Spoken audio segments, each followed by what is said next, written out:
Southern Soul Livestream is a weekly talk show and music hangout where the hosts learn your name and just might remind you of a favorite relative. We spotlight fascinating people, discuss current events, and pay special attention to lifting up generations. So if you want to know more, learn more, be more, or just be, Southern Soul Livestream is the place for you. Join us every Thursday at 8 p.m. Eastern. Just log on, kick back, and experience the eclectic vibe. Check us out at soullivestream.com. So tonight, I am excited to cover a topic that's been a long time coming. And I have Miss Reid Toodle Reid, CPA, to walk us through a topic that is very, very, very, let's say, difficult but fun. And one thing I love is we cannot have a better person to cover this topic because, y'all, she is filled with energy. She knows the topic. She knows the people. But before I get started, let me give you guys a background into why we selected this topic. Basic money skills are essential to teens leading happy, healthy lives. But many don't learn these things at home from their parents. Managing money is an important life skill, but too many teens simply don't have that opportunity. Why? Because their parents aren't comfortable teaching them. For too long, parents have struggled to talk to their teens about money. Parenting teens doesn't, by itself is difficult enough, but it doesn't have to be. With the proper learning, support, and budget guidance on saving, investing, your teens can learn wealth management at an early age. Tonight we have Miss Reid Toodle. She is a certified financial education instructor and award-winning author of Teach Your Child to Fish: 5 Money Habits Every Child Should Master. Holly is on a mission to equip adults and the next generation with the knowledge and tools to break the cycle of paycheck to paycheck living. Holly's philosophy is grounded in the basic principles of living debt-free, saving for the future, and investing wisely. She has educated thousands of people through her financial legacy resources, speaking engagements, and coaching sessions using sound financial principles, practical tips, and personal experiences. All right, Miss Holly, I am so excited. Thank you for having me. I'm already having a good time with the culture tags, the nice little icebreaker. Well, thank you, thank you, thank you. We try to have a good time, and sometimes we have on theme. I was thinking about having a financial quiz, but decided not to do that. I didn't want to, get people. Maybe we'll have a financial quiz next week, right? So I know, we've been kind of talking about this for a while, but I tell you where it actually originally stemmed from. We were doing a segment called The Young, Gifted, and Black, and we were really talking about the next generation, these, young adults in their 20s, and they're focused on entrepreneurship, and they're just out there trying to live their best life, but based on some of the things that we have learned. Corporate ain't gonna solve all your problems, right? That's So right. some of the questions came out, such as financial management, and at that point I said, you know what, we need to find an expert. And that's when out looking, and we found you. So I'm excited for you to be here. Well, I'm glad you guys found me. I'm happy to be here. I'm ready to jump right in this conversation. Awesome. So tell us about you, Holly. For people who don't know, tell us about who you are and how you got into this extreme debt management elimination life. Yeah, absolutely. So how I got into this space was really based off of my own personal experiences with money, my own, mistakes and me overcoming that situation. But like many of us, I grew up where my parents, um, tried to equip me with everything that they thought I would need, right? They made sure education was a priority. That was going to be the great push that differentiates us and sets me and my sisters on a successful path. They they taught me. My dad gave us a lot of money advice. He'd say, Holly, you need to save some of your money. You don't need to spend all of your money here or there. But what was missing, Calvin, was they never showed us how. First of all, because there wasn't any extra money in the household for us to be playing around with and making mistakes with. But while they gave us, good, solid advice, we never knew how. And so I jumped into the space to try to close that gap, to try to give people a roadmap, to try to give them some kind of blueprint or steps that they can follow on what they should be teaching their kids before they leave the nest. Okay. And so, my parents kind of set an expectation for me and my sisters. And one of those expectations was, okay, when you graduate from college, so they wanted us all to go to college. Once you graduate from college, the first thing I want you guys to do is to buy a house, right? And so we pretty much all did that. And so by the age of 23, I had met their expectations of what they wanted me to do in life. I went to North Carolina A&T in Greensboro, North Carolina, graduated with honors, with an accounting degree. And I'm going to talk about that just a little bit later. Was working for one of the most successful public accounting firms in the city of Atlanta. And at the time, I was pretty much the epitome of young and successful, right? I was at the top of my game. I was living above my means. I was doing everything our America teaches us to do, which is to accumulate debt. I was accumulating debt. I was living high on the hog. I wasn't thinking about tomorrow. And so much so, like, that's what America teaches us. And then I got hit with a corporate layoff. Okay. I was hit with a corporate layoff. And, and the firm that I was working with, lost clients. And here I was calling myself the epitome of success. And now I'm out of a job. And I was devastated. I wasn't ready. My feelings were hurt. I was humiliated. And it took everything I had to crawl back to my parents to say, hey, I just lost my job. Now I got this house over here. I've racked up all this credit card debt. I took out student loans. Like, what am I supposed to do? Now, I did not want to have that conversation. But luckily, my parents were in a place at that time where they could kind of help me. Like, they were kind of covering the bases while I went out and found more employment. Okay. And so I consider that a blessing and an anomaly, because not everybody has that kind of safety net once they are out of their parents' house. Right. And so, but what that experience taught me is that I vowed I would never be in that situation again. That was my rock bottom. That was my wake up call, that I was so naive, so ill prepared for the unexpected. And I never wanted to feel that shame and humiliation that I felt having to go back to my parents after all they've done for me, and say, I didn't make it. I didn't cut it. I didn't get everything that I knew you guys taught me to do. And so that's why I teach what I teach. That's why I teach everything that I learn now to generations coming behind us, so that they can avoid these pitfalls.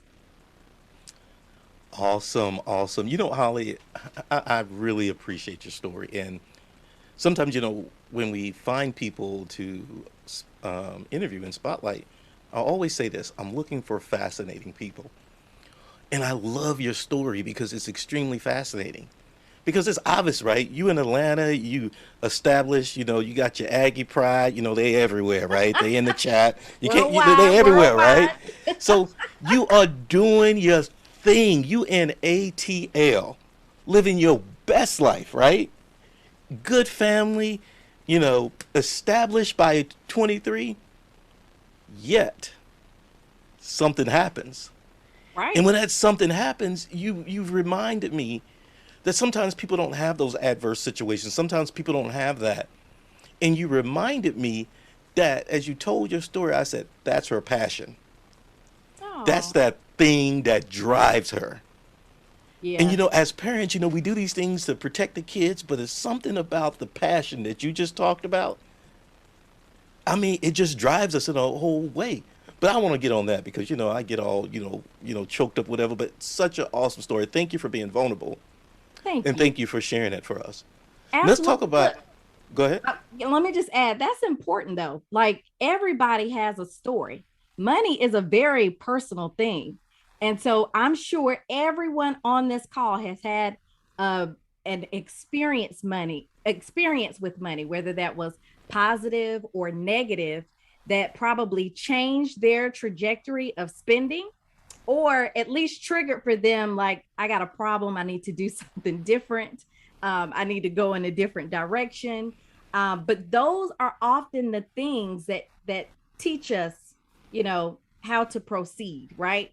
And no one person is going to know everyone's story, so I try to infuse like what really happened, what went down, how was I feeling about it, what did I think. And so for me it was really like I have failed my parents. They told me exactly what to do, I did exactly what they did and what they told me to do, and yet there was still this unexpected, and there's always going to be the unexpected, which is why we've got to get our kids prepared for that, right? So that they'll know how to pivot and shift and be ready when something along the way comes and disrupts the plan.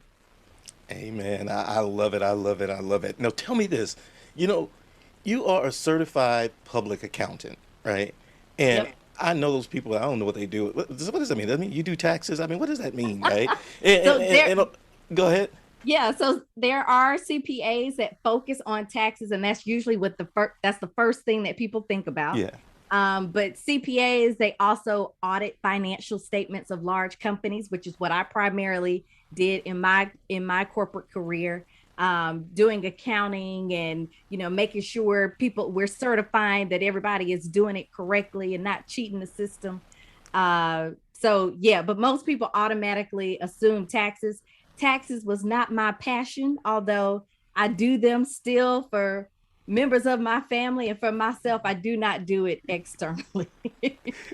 Awesome. Awesome. So tell me, how does that how do you think that may have influenced your working, with families and coaching? I mean, is that CPA, is it kind of helpful as a backdrop, but did it give you a certain discipline, or is it totally not related? No, you know what, I could be a little cynical, so I'll give you my cynical answer first, and then I'll share more on why I'm being cynical. So first, it gives me credibility. It tells people, it shows people what I'm capable of. It builds that trust factor, right?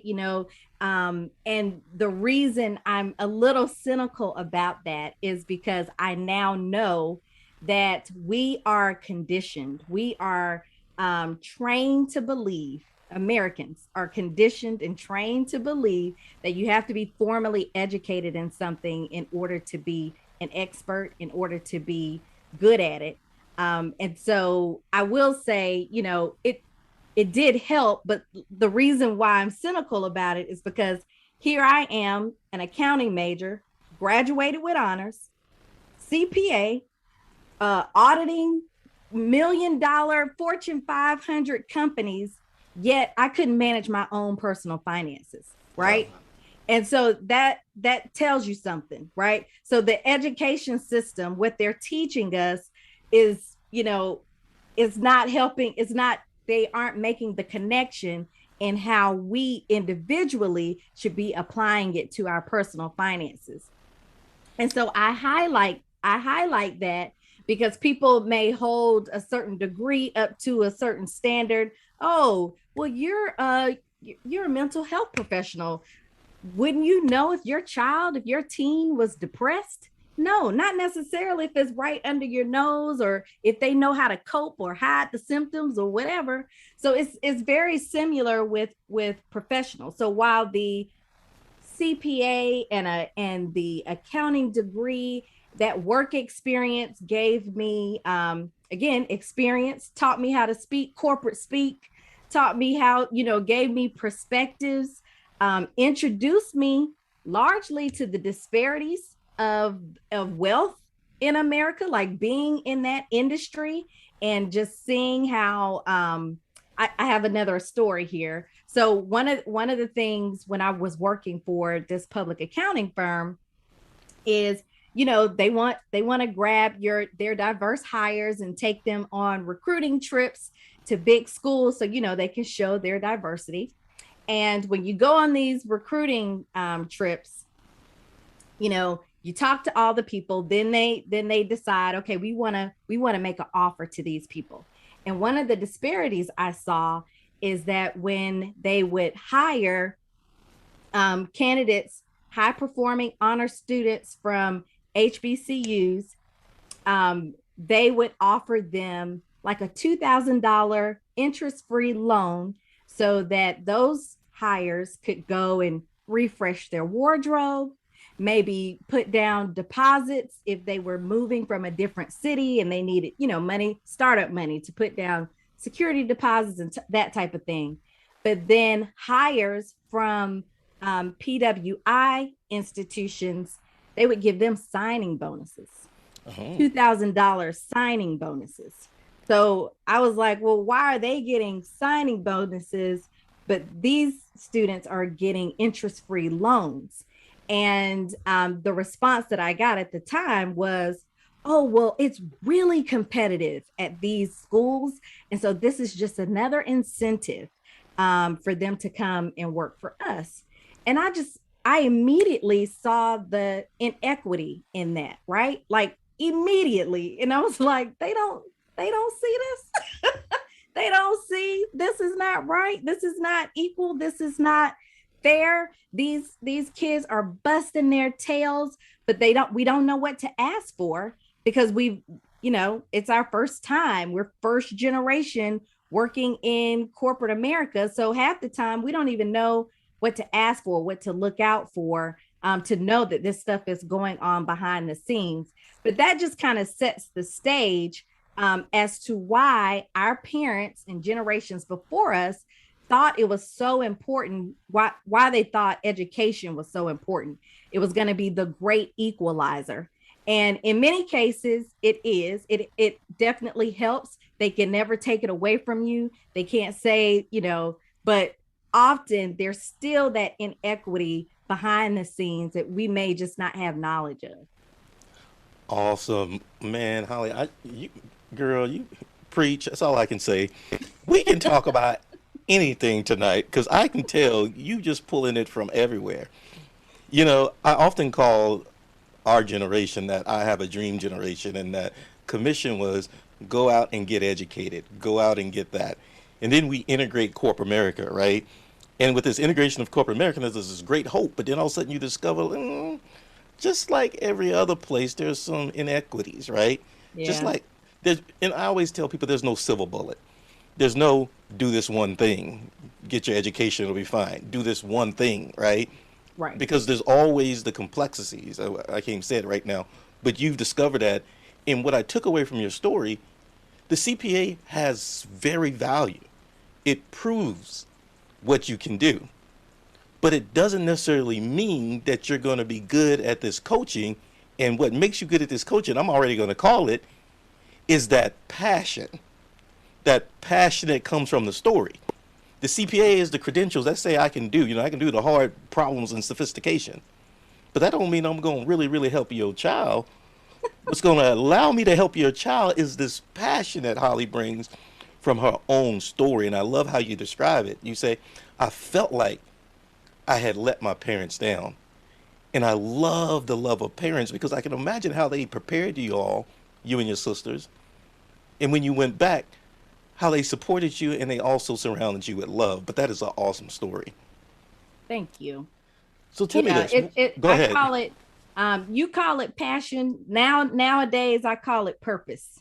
I know Purpose. there's purpose behind it.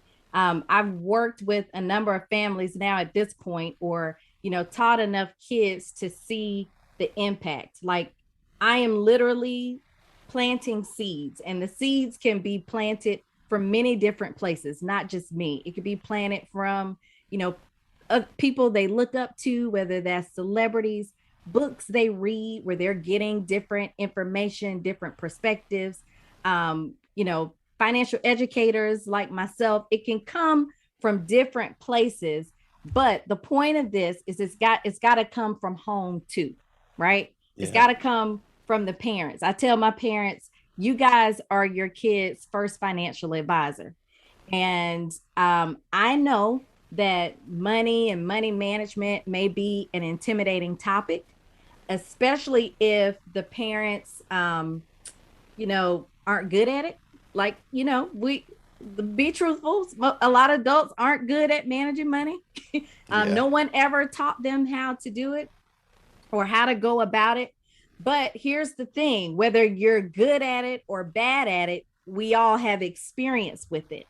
And so where parents can come in, whether they're, good at it or not, they can always share their experiences with their children, with their teenagers, with their preteens and tweens, right? Start telling them these stories. What was the first, I did a post earlier this week about starting money conversations with your kids and just opening it up by being vulnerable and sharing, what's the biggest money mistake you made as a teenager or a young adult?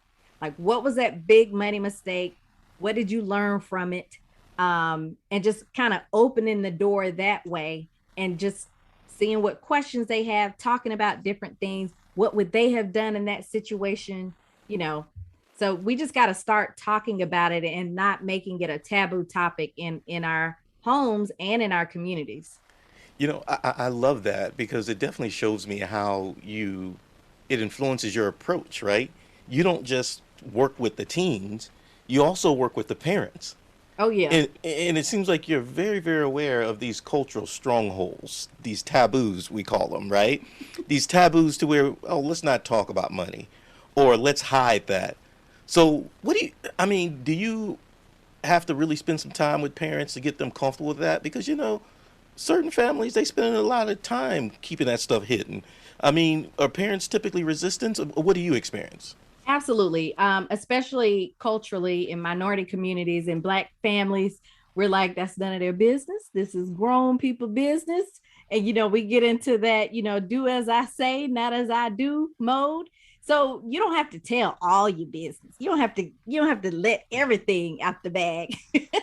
But I do think it's important to just start having those conversations so they can ask questions or generate some curiosity, where you might drop a little something and then they'll be like, well, wait, what happened? Like talking to your kids about, the very first thing I saved for as a teenager was concert tickets to go see the Jackson 5. I stood in line all night at Turtle's Record Shop to wait and get those tickets. And then when we got inside, we were in the nosebleed section. But you can talk about like what you did to save the money, how much the tickets were back then. Back then, the tickets were probably like $25. But $25 25 years ago was a lot of money for, people who didn't have a lot of money.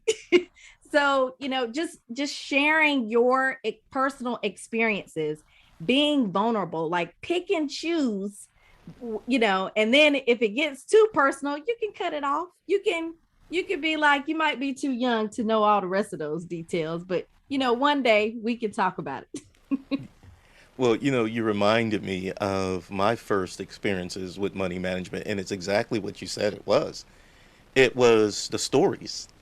I still remember the days of my dad said, well, gas used to be 5 cents. I don't know why anybody paid 5 cents for gas, right?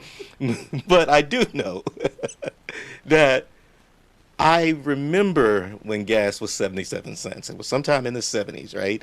And I do remember that. And I remember this whole price of gas between my dad's story of 5 cents and me physically seeing it being 77 cents. And it made me think, what is going on with money? Because if you really don't know, you think it's always the same. Another one is movie tickets, right? The, Right. the price of movie tickets. And Lord knows, I remember it used to be $5. I don't know how much it costs now, but it feels like $20 when you go to the movies. And more. Right. Yes. Especially if you get food and snacks, and it can be $100 bill by the time you get out of the movie theater. So So yeah, so I mean, listen, a lot of us don't know, but you know the difference in those prices between 50 years ago, 20 years ago, and today is about inflation. All right, maybe you don't know inflation, but this is the perfect opportunity for you to learn alongside your child. Go tell them to go look it up and report it back to you. You tell me, you go look up inflation, and you come back and tell me what inflation means and what it is. And, just encourage, like, we don't have to know all the answers. We don't have to know all the answers. And I know that's probably one of the biggest things I see, parents kind of cringe at, because they don't want to come off as not having all the answers. But one thing I always say, it's difficult to master something you've never been taught. And a lot of us have never been taught anything about healthy money habits. Most of our money habits we pick up from observation, watching what other people do, how other people maneuver with their money, or we learn by mimicking others. And when they're young, we think it's cute when they dress like us, or they dance like us, or they say certain things like us. But they're also watching how you might be avoiding a creditor or talking about a credit card bill, because you don't want to pay the bill. Like, they hear all this stuff, and they're picking up and figuring out what your relationship is with money, how they should be treating money and credit, and do they just buy everything, or do they hear you talking about, what, I need to save some money for this, or I need to put away money for this because I want to give to this charity or give to this foundation. Like, what are the conversations that are happening organically that you can pull them into, that could turn into a money lesson without it being a money lecture, right? Especially these teenagers, they don't want to hear nothing we got to say. But while they don't want to hear it, they are listening. They are listening. They paying attention. It's getting etched in their brains and in their minds. So we do have to be, as much as we can, good role models and model the good behavior, but also it's important for us to talk about it. awesome. Ali, I love how you break it down, right? Because you've taken this topic that, as we said, taboo, mystical, scary, and you've alleviated a lot of pressure in today's conversation. So I can see you working with parents because once again, you understand the pain points, you understand the culture. And a lot of times people don't understand the culture nuances, right? Like the Yeah. culture tags. So tell me this. What other unique challenges may you have seen? Because part of what we do with this show is we try to bring out the community component, right? Yep. Because I already know everything you're preaching is right on point, not because of what you're saying, it's because I know Dave Ramsey has built a multi-million-dollar following preaching this for the majority population. Yep. But nobody's really breaking it down for us. You see what I'm trying Yeah. to say? Nobody knows our fears and our phobia. So you're gonna be my personal, the Dave Ramsey for the community, right? But what other challenges do you see that uniquely affect us? Other taboos, any other strongholds, other things that hold us back. Yeah. And a lot of some other things that I see specifically with this generation is a lack of interest.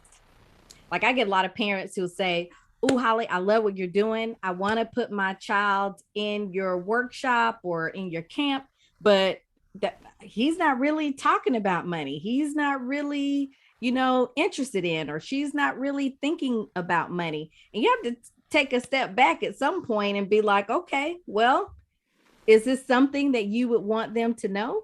And do you want them to know it now while they're 12, 13, 14? Or do you want them to figure it out once they're 21 and 22, coming back to you to say, okay, I'm done with college, I'm coming back to move in?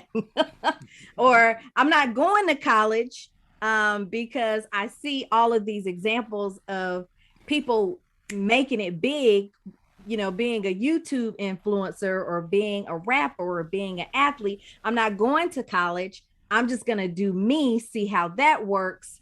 But I'm going to stay here under your roof while I figure that out.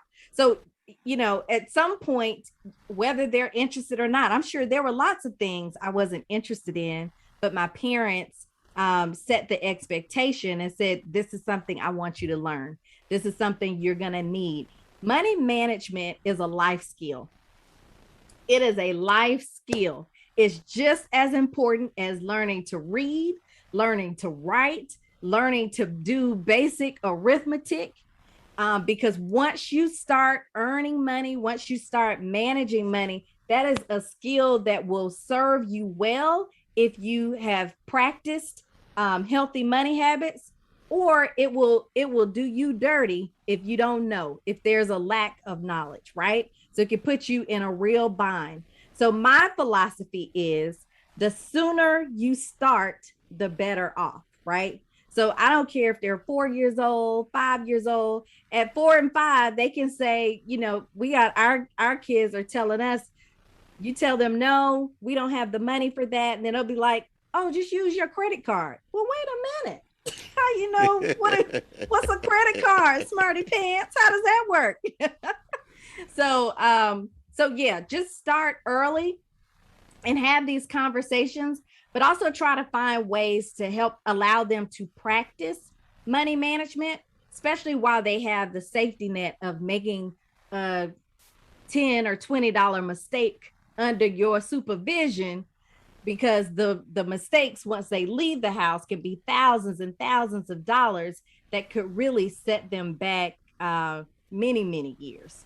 So I think you asked me what are some of the challenges I see is one, lack of interest, and then the parents just go with the flow. Like, my kids aren't interested, they aren't talking about it, so I'm not going to push this upon them.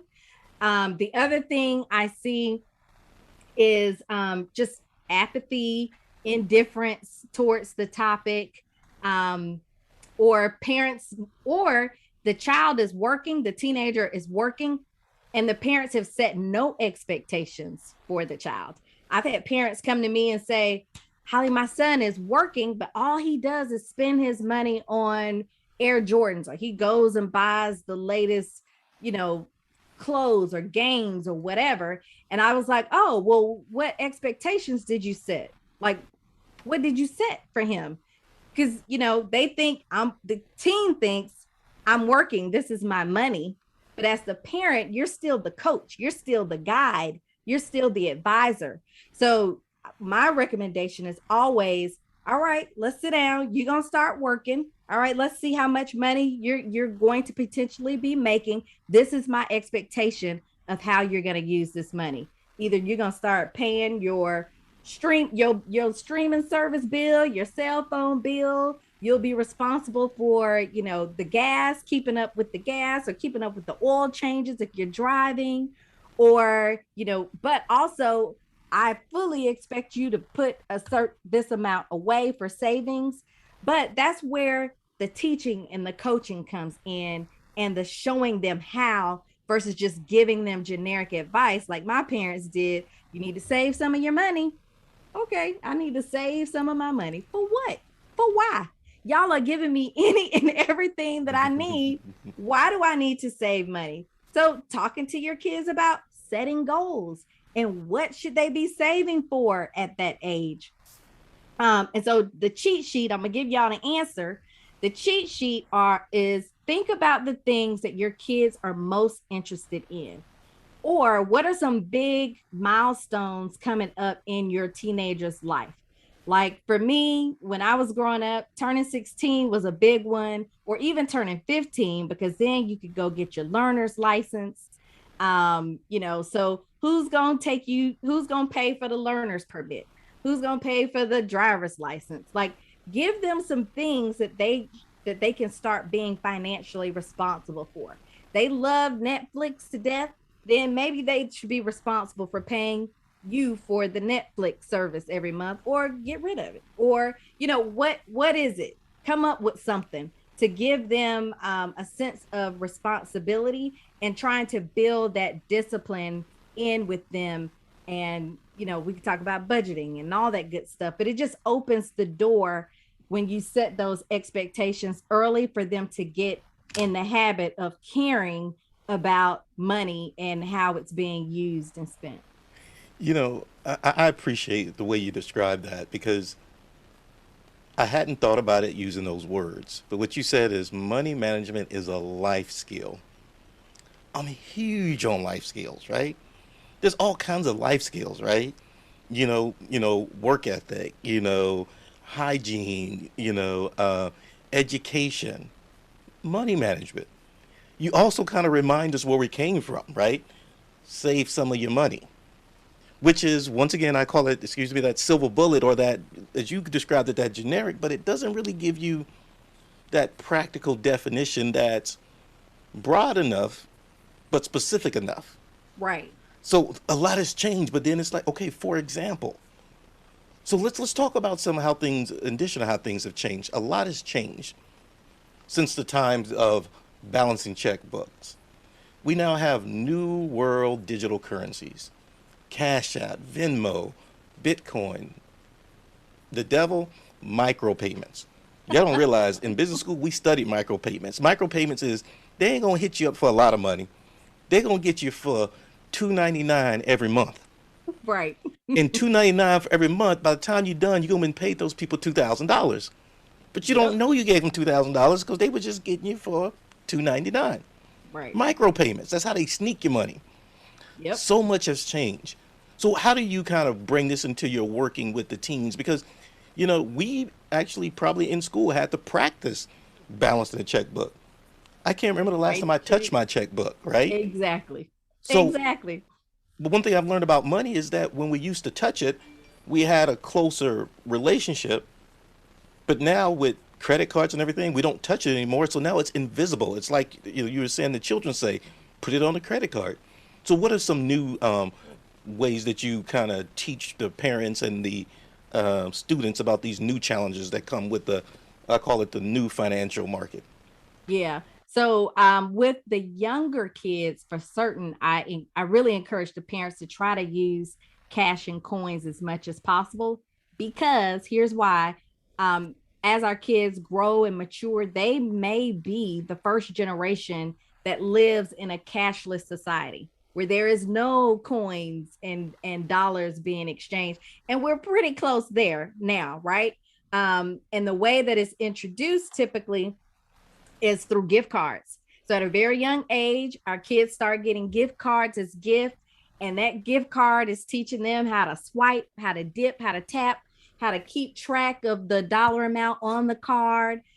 They get a real quick lesson in taxes, because if you get a $20 gift card, you can't buy a $20 thing. Nope, because you need money to cover taxes. So gift cards for our kids are really credit cards with training wheels. And then as they get older, those training wheels are going to fall off, and they need to know now what those consequences are. With these digital payments, Cash App, it's all about the quick spin, right? And so what I caution about this, I mean, that's where the technology is. So the kids are going to use it. We can't stop that. We can't really slow that down. For the younger ones, we can. Now, when we start talking about teenagers, it's just more convenient. So I get it, but you still need to take a step back and make sure they understand how these things work. I mean, the teenagers I'm working with, they have trouble explaining to me the difference between a debit card and a credit card. Like, they don't even know the difference. And so, but here we are, money disappearing, exchanging hands pretty quickly, or exchanging wallets pretty quickly. The danger with that is it's like you're not spending real money, right? Because you don't have that psychological attachment. And so those those electronic payments are instant. If you slip up and make a mistake and send it to somebody that it wasn't intended for, you probably can say goodbye to it because it's not too many people who will refund it. They'll be like, oh, somebody just sent me something via Cash App. Well, they call it a blessing, right? Right. We call that a blessing. Yes. Don't block your blessings. But it can stir up those impulse purchases. And often there's no taking it back. So no coming back with a receipt and give me my stuff back. Nope, I got your cash and now we're good to go. But these electronic payments, we do have to just make sure our kids are educated. They know how it works, what they're doing, what they're spending it on. Because what happens is, because the transactions are so instant, it leaves very little room for self-correction, right? So if I wanted to buy some shoes for $150 and I had to pay cash with it, it's a different feeling when I have to count out all those 20s and 10s and hand it over to somebody. I'm thinking about this thing the whole time, right? Versus just sending it, using a card or swiping a card or sending somebody some money via Cash App. Then you have buyer's remorse, and then you go through that whole cycle. So we just need to make sure our kids are educated on how it works. I do try to recommend using cash as much as possible, but I know we're in this space now where that's almost like impossible. But even the parents, I mean, I'm on TikTok and there's a parent saying, hey, I want to get Cash App for my 8-year-old. I'm like, no. Wow. No, there are alternatives. They got debit cards now in different apps like Goal Setter, Greenlight, Go Henry, where the parents can fund the account and monitor how the spending is going. Again, just giving you that opportunity to coach and guide your kids along the way, talk about the purchases. These are opportunities to have open dialogue. What do you expect them to be using their money for or spending the money on? But they often also have like some kind of financial education element to it, where the kids take quizzes or, they're learning something along with it, which is why I like the alternatives to Cash App. Awesome. Thank you. So let's talk about the Master Playbook, your Okay. company, right? And for the audience, we're going to save time for you to ask Holly some direct questions so we hadn't forgot about you. But before we open it up to question and discussion, let's talk about the Master Playbook, this business that you created out of this purpose. Thank you for a new word. This purpose-driven, it's almost like a mission that you have. Tell us what services you offer. We're going to put in the chat how people can find your website. Tell us, what workshop, what courses, what things can people expect from you? Yeah, absolutely. So if you go to the masterplaybook.com, one of the key things, I've been really laser focused on trying to reach this next generation. So I usually start as young as 10 up through 18, and then tackling the college population separately. But really just trying to reach them to start planting these seeds before they get too far along and find themselves in some real financial trouble. So I would say for the 10 to 14-year-olds, I offer a money camp for kids. Right now, I offer that as a live camp. So it's like a 4-week camp where we go through money fundamentals, right? Talking to them at their level, giving them examples on how they can earn money at their age, save and invest money, talking about giving back. A lot of people don't talk about philanthropy and giving back because we are raising our kids in such a self-absorbed culture that we got to teach our kids to have empathy, and we got to talk to our kids about giving, right? Just to keep that legacy going. Now, for our 14 and up, our teenagers, I do a monthly workshop on I call them Smart Money Move workshops for teens. And we tackle a different topic. So there was one where we talked about credit one-on-one, right? So giving them the basics on how credit works, because I see it as a recurring theme over and over. They don't know the difference. They don't know the difference between a debit and a credit card. They don't know how credit really works. They don't know the consequences and why everybody is trying to steer them away, or, once how to use it responsibly, how to use credit responsibly. So we just don't want to tell them like my parents did. They would say, Holly, don't keep using that credit card. Okay, tell me why. Tell me why I shouldn't keep using this free money people giving me. I'm paying it back. But you have to show them how to use it responsibly, and the consequences of their credit score and why that matters and what that means down the road, so that they can start thinking about their future and their future selves, right? So we talk on different topics. So you can go again to the Master Playbook, click on the Smart Money Moves picture or image, and then it'll show you which topics we've already covered. Those replays I do offer. If people want to just sign up and take them and watch them and take notes, that stuff is available. And so we do that on a monthly basis. And then for the parents, I actually have an online course where you can go through it at your own pace. It's called Raising Money Smart Adults. So it takes you through, again, the 5 money habits.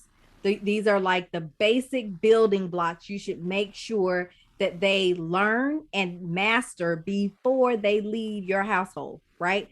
To make sure they are equipped on all the things, but it gives you an opportunity as parents to insert and infuse your values. What are the things you care about most? What's your take on this? What's your expectation when it comes to saving and investing and all that stuff? So that's an offering for parents. Awesome, Holly. So many opportunities and I love your approach. It's a holistic approach, right? Like you said, it deals with giving. It deals with the different ages of youth. It deals with the parents. You cover the whole topic. I think the only thing you need is a group for young Aggies, right? We do money management for young Aggies, right? Because we need to get y'all, giving them donations back to university. And So I giving, know that's that giving. That's right. what up, Aggies. But let's open up for discussion. We shared your link so people know where to find you. Thank you for hanging out with us. What you expect, we're going to kind of chill. We have our very own DJ Afro Sheen. She's going to rock out with us, play, people always think I'm making it up when I say she's 21 years old because she got soul, right? And she mixed in all kinds of music. So we just kind of vibe with her. But let's do some discussion. Let's hear from the parents. And what I'm going to put in the chat is our event survey. I'm going to start doing it here. So feel free to submit feedback on tonight's show. If you have any thoughts about guests you would like to see on the show, speakers, or feedback, if you want to, tell Holly she's awesome, send her an email and things like that. But, just give us feedback so we can make the shows better. So let's do open. What questions do we have in the audience, Arvin?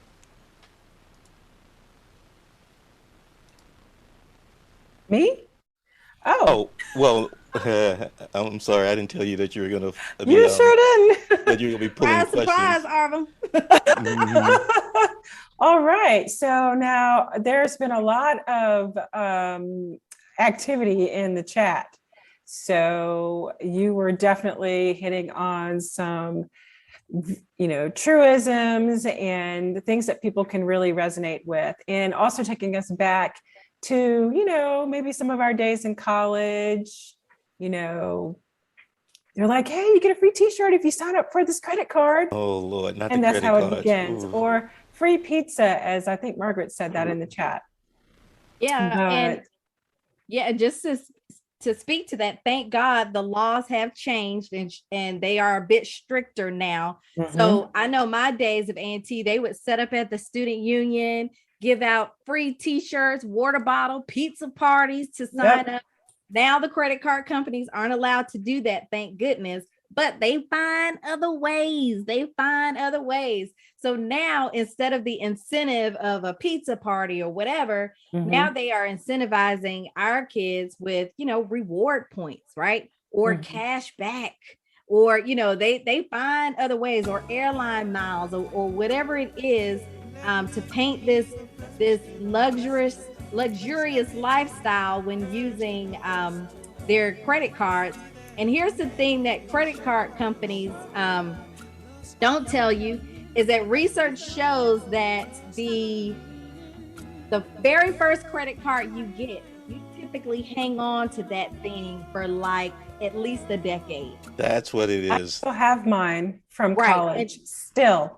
And do you know how much money they make off of us because we are so loyal to that very first credit card, for late fees or interest and all the things? But our kids have no idea. So this is the kind of stuff, if you have a teenager, go ahead and print off that credit card bill. I know everything electronic and we barely look at it ourselves. Pull it off and let's talk about the credit card statement. Walk them through it so they can see how this stuff really grows and can put them in trouble if they aren't careful with it. Yes. Okay, so I do see a question in the chat from Angela. She says that you mentioned social media. Do you talk to kids about giving just to feel good, like digital gifts to creators? So I haven't, but I think that's an awesome topic or takeaway for me to talk about. But what I typically do is I'll talk to them about philanthropy, like what it means, why you should give, not to be seen, not to be rewarded, not for praise, but because you want to fulfill a need, because it's a cause that you care about, or something that you're specifically interested in. So when I think about giving for these digital creators, I would almost explain that to the kids like you're paying them for their content, because that is what you're doing. You are rewarding them for the value or the entertainment that they are delivering. When I talk about giving, I'm talking about giving from the heart, giving to fulfill a need, giving to help a cause or further a cause. And what I found is the best way for us to talk to our kids about giving is to first talk to your kids about how you give. Like, what are the things that you care about and how do you give? And we cover the 3 T's of giving. You give through your time, your talent, and your treasures, right?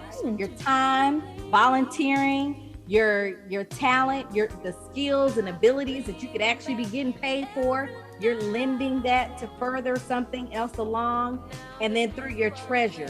So your treasure doesn't always have to be money. It could be material possessions. So a great way to do that is look at all the stuff we accumulate year after year in our homes, garages. Some people keep that stuff trapped up in the trunk of their cars. Clean that stuff out of there. Donate it. Give it away. Give it a new home. Follow that first culture tag. What was it? Your trash is someone else's treasure. Yes. Yeah. So, sorry about that, Afrasheen. I had to mute a little bit because I had asked everybody to mute themselves, and then it kind of created a little background noise. So we're going to wrap up in a few minutes. Let's do a few more questions with Holly, and then we're going to jump into the music. So I think this has been a great. Let me do a recap, and then there's actually another question in here. Oh, there's some more questions. Okay, go ahead. What investment platform would you recommend for kids? Yes. So for the kids, anybody under 18, they have to have an adult. So they have to have a custodial account. So the adult has to manage that account until the child is of age. But platforms that I like for beginners are stockpile.com. I really love Fidelity Investments because now they allow, partial shares. Like you don't have to pay full price for Amazon stock. You can buy a fraction of it and still kind of get in the game on it. Because of all the stuff that was going on with Robinhood, I'm kind of kind of ixnay on Robinhood right now. That's not one that I recommend. But stockpile.com makes it easy because you can give your child a gift card and then they can go and either purchase a specific stock. But I love them. And then there's also another site called giveashare.com where if you wanted to make a production out of it, like I did when I first started dating my husband, he loved Jordans, y'all. He loved Air Jordans. But listen, the holidays came around and we had only been dating for 3 months. I was not about to buy this man no $100 nothing. Okay, hundreds of dollars of nothing. So I looked up Nike stock. It was $35.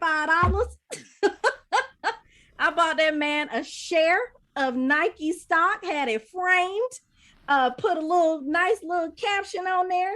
He was so impressed, and I'm sure that's why I'm the wife today. Love it.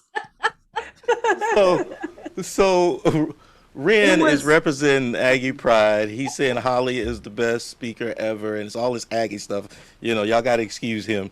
But he's already talked about part 2 and everything like that. So what are the questions we got for Holly? It seems like there was one from the very beginning that I think we overlooked with one of Margaret's comments. Yep. But well, first of all, I want you to know, Holly, that Margaret subscribes to your newsletter, and that's how she found out about the event. So, but the question was, how young should we start to begin teaching financial principles? I would say as young as 3 and 4, when they start asking for stuff, can I have, they are old enough to understand. There's been research that shows that kids' money habits are set by age 7. Y'all hear me? Age 7. Because the mind is a tape recorder. They are watching, they are learning. They see us swiping and dipping, which is why they tell you, just go to the ATM machine, just go use your card. They are so smart. They are so brilliant. So they can start learning like the different coins, the differentiation between coins. They can start learning the relationship between hard work and being rewarded. And the way you do that is through chores, giving them things to do. And the reward doesn't have to be money. It could be their favorite treat, or it can be, screen time, or whatever the reward that's appropriate for your household and for your budget. That's these are the things you can start doing to make these correlations. You can also start teaching them about saving. Saving is like one of the toughest money habits. I don't know. Y'all can go Google what was it called? The gummy bear challenge. Was it the gummy bear challenge? It was some kind of candy the celebrities were using, and they would tell the child, they would give their toddler, like, they would put the candy in front of them. Yes, I remember that one. And then they would leave the room. And it's based off of a research project called the marshmallow test, if y'all want to go look that up.